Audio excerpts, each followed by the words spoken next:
ദൈവതിരുനാമത്തിന് മഹത്വമുണ്ടാവട്ടെ. Bible reading പ്രോഗ്രാമിൽ സംബന്ധിക്കുന്ന ഏവർക്കും കർത്തൃനാമത്തിൽ സ്നേഹവന്ദനം.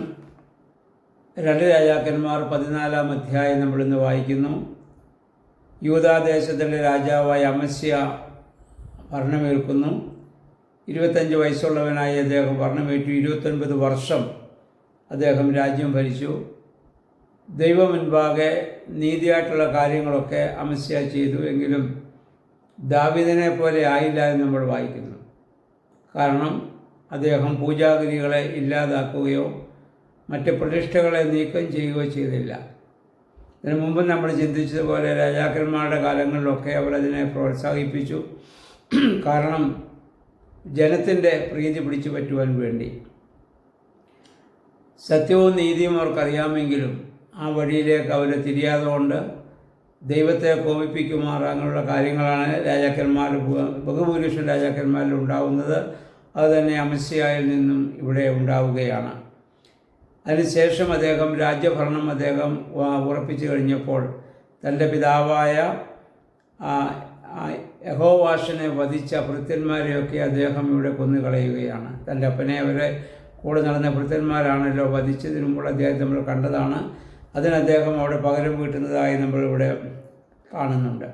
എന്നാൽ അവരുടെ മക്കളെ അവർ കൊന്നില്ല എന്ന് നമ്മൾ വായിക്കുന്നു. കാരണം പറയുന്നു, മോശയുടെ ന്യായപ്രമാണ പ്രകാരം അപ്പൻ ചെയ്ത തെറ്റിന് മക്കളോ മക്കൾ ചെയ്യുന്ന തെറ്റിന് അപ്പനോ ശിക്ഷ അനുഭവിക്കാൻ പാടില്ല. തെറ്റ് ചെയ്യുന്നവന് തന്നെ ശിക്ഷ അനുഭവിക്കണം. അപ്പോൾ ഇതിനു മുൻപ് അപ്പന്മാരാണ് തെറ്റ് ചെയ്തതെങ്കിൽ അതിന് മക്കളെ ശിക്ഷിക്കുന്നത് ശരിയല്ല.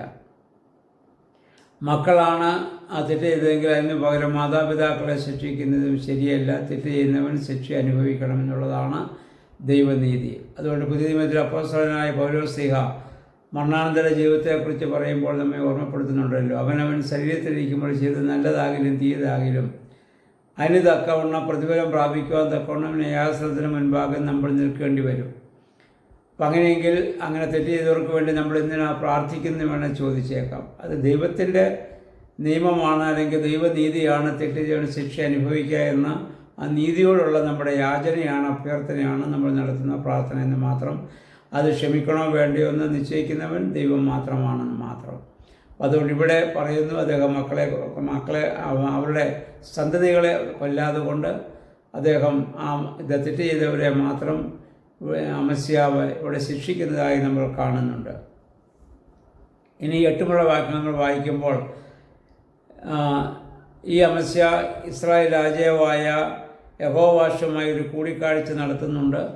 കൂടിക്കാഴ്ച അദ്ദേഹം നടത്തിയിട്ട് പറഞ്ഞു, നിൻ്റെ പുത്രി എൻ്റെ മകനെ കൊണ്ട് വിവാഹം നീ കഴിപ്പിക്കുക.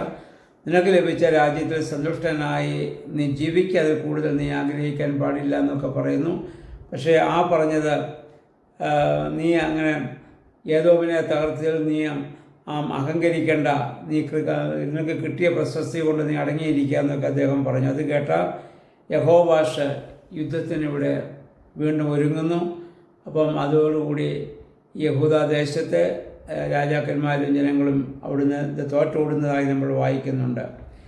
എന്നിട്ട് അവരെ ഈ അമസ്യായെ ബന്ധിച്ച് അവിടെ യെരൂശലേമിൽ അവിടെ കൊണ്ടുവരുന്നു. അതിൻ്റെ മതിലുകളൊക്കെ ഇടിച്ചു നിരത്തുന്നു. ദേവാലയത്തിൽ കയറി സ്വർണം വെള്ളികളും അതുപോലെയുള്ള പാത്രങ്ങളൊക്കെ അവരവിടെ നിന്ന് കൈക്കലാക്കുന്നതായി നമ്മളിവിടെ വായിക്കുകയാണ്. പിന്നെ 14 വാക്യം നമ്മൾ വായിക്കുമ്പോൾ പിന്നീട് ഈ യഹോവാഷിൻ്റെ മരണം, അദ്ദേഹത്തിൻ്റെ പുത്രൻ ജെറോബോവാം പിന്നീട് ഭരണമേൽക്കുന്നതായി നമ്മൾ വായിക്കുന്നു. പിന്നീട് നമ്മൾ താഴോട്ട് വായിക്കുമ്പോൾ അമസ്യായും പിന്നീട് വധിക്കപ്പെടുകയാണ്. തങ്ങളുടെ പിതാക്കന്മാരോട് ചേരുന്നതായി നമ്മൾ ഇവിടെ വായിക്കുന്നു.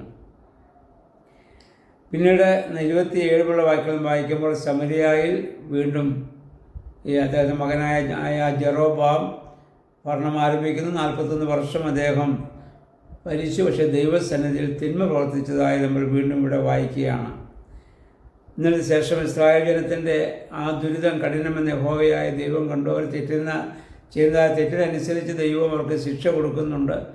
വീണ്ടും അവരെല്ലാം ഇല്ലാതാകുമ്പോൾ യഹോവയ്ക്ക് കാരണം തോന്നുന്നു. കാരണം ദാവീദിനോട് ചെയ്തതായ ആ വാഗ്ദത്തം, നിൻ്റെ ആ ഒരു സന്തതി ഞാൻ ശേഷിപ്പിക്കുമെന്നുള്ള കൊടുത്തതായ വാഗ്ദത്തം നിറവേറ്റുവാൻ തക്കവണ്ണം ദൈവത്തിൻ്റെ കാരുണ്യം വീണ്ടും ഇവിടെ കാണുന്നുണ്ട്.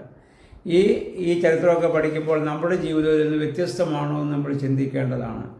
എത്രയോ പ്രാവശ്യം ദൈവത്തിൻ്റെ അത്ഭുതകരമായ അനുഗ്രഹങ്ങളും വിടുതലുകളും ഒക്കെ പ്രാപിച്ചവരാണ് നമ്മൾ.